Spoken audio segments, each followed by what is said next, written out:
c'est toujours intéressant, passionnant.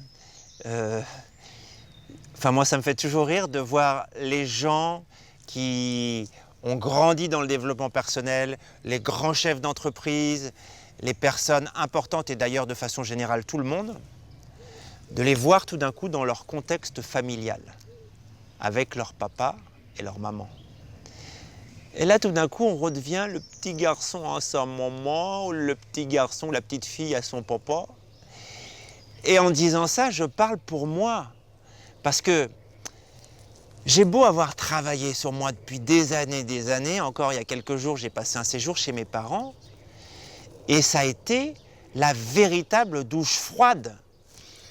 Parce que tout de suite, les parents ont ce don de nous renvoyer à ce qui nous gêne le plus chez nous. Alors, on se dit, on se raconte l'histoire, qu'ils nous renvoient ce qu'on a réglé, ce qu'on n'a pas envie d'être. Ah ben non. Non, non, non. Ils te renvoient ce que tu es en ce moment, aujourd'hui. Et puis, ce qu'il y a de terrible, c'est que tu te rends compte, si tu es honnête avec toi-même, que finalement, il y a plein de choses que tu n'as pas réglées. Parce que qu'est-ce que tu cherches auprès de tes parents? Le plus fondamentalement possible, d'être aimé. Ça ne veut pas dire qu'ils ne t'aiment pas. Ça veut dire que tu aimerais être aimé de telle façon que tu te sentes aimé. Ce besoin de reconnaissance. Et souvent, tu ne l'as pas. Et tu te retrouves comme un petit garçon, une petite fille. Papa, regarde-moi! Je vais sauter là. Maman, regarde-moi, regarde le dessin que j'ai fait. Oui, mais le problème, c'est que tes parents, ils ne peuvent pas te le donner.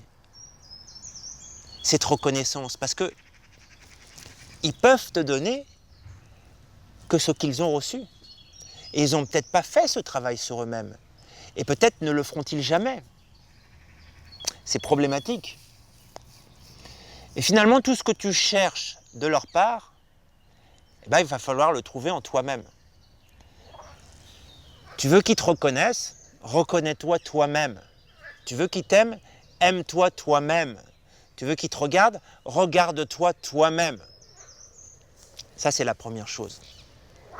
Ce que tu attends d'eux, va le chercher à l'intérieur au lieu d'aller le chercher à l'extérieur. La deuxième chose, c'est que va falloir accepter à un moment qu'ils t'ont donné le maximum. Tiens, c'est marrant, ces grenouilles. C'est ces grenouilles qui viennent un petit peu comme des résurgences que ce que tu as à l'intérieur de toi quand tu vois tes parents. C'est étonnant. Tu crois que tu as le silence, tu as la paix en toi et tout d'un coup, là où tu attends le moins. Donc je reprends. Merci petite grenouille.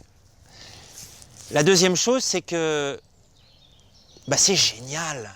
Pourquoi c'est génial? Parce que si on vraiment était arrivé et qu'on devient quelqu'un de super, qu'on en est persuadé, qu'est-ce qu'on devient en même temps?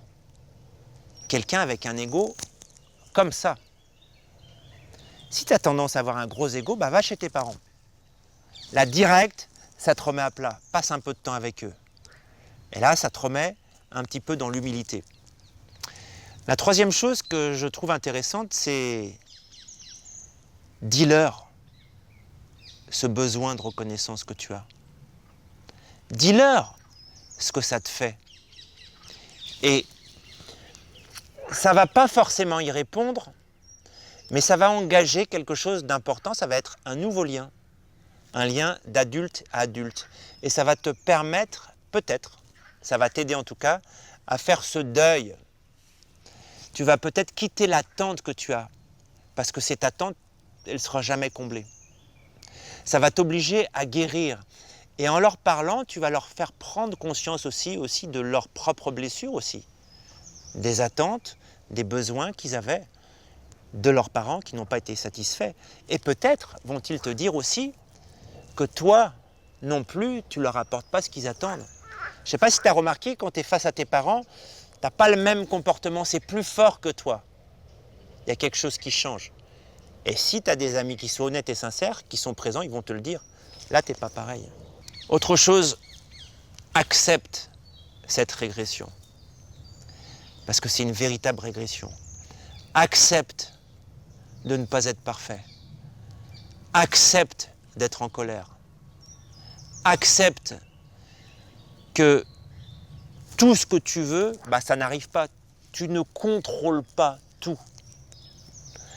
Accepte que peut-être, le regard que tu auras sur tes parents se libérera malheureusement quand ils disparaîtront.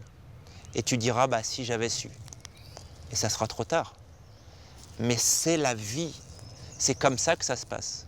Nous ne sommes pas des êtres parfaits, nous sommes des êtres limités. Et je pense que on retrouve ça beaucoup dans le développement personnel. Quelque part, moi je préfère rencontrer des gens qui sont peut-être pas parfaits, qui ont peut-être moins travaillé sur eux, mais qui sont généreux, qui sont capables de se mettre en lien, plutôt que des gens qui ont travaillé sur eux et qui écrasent les autres. C'est ça que tu vas développer dans cette prise de conscience de l'imperfection, oui, tu as des qualités, tu as travaillé sur toi, oui, tout ce que tu veux, mais pourtant tu restes la personne que tu es, avec ses fragilités, avec ses vulnérabilités, avec ses blessures, acceptant que tes parents seront toujours, sans rien faire, mais juste parce qu'ils sont, les meilleures personnes pour appuyer sur ce qui te fait réagir le plus. Sur ce chemin douloureux et à la fois libératoire. Parce que quand tu commences à accepter ça, c'est cool.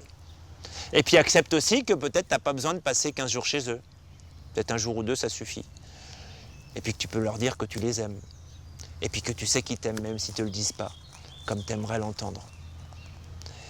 Et j'ai envie de te dire, à leur place, je t'aime. Aime-toi toi-même. Et sur ce chemin, bon courage. J'ai vraiment confiance en toi.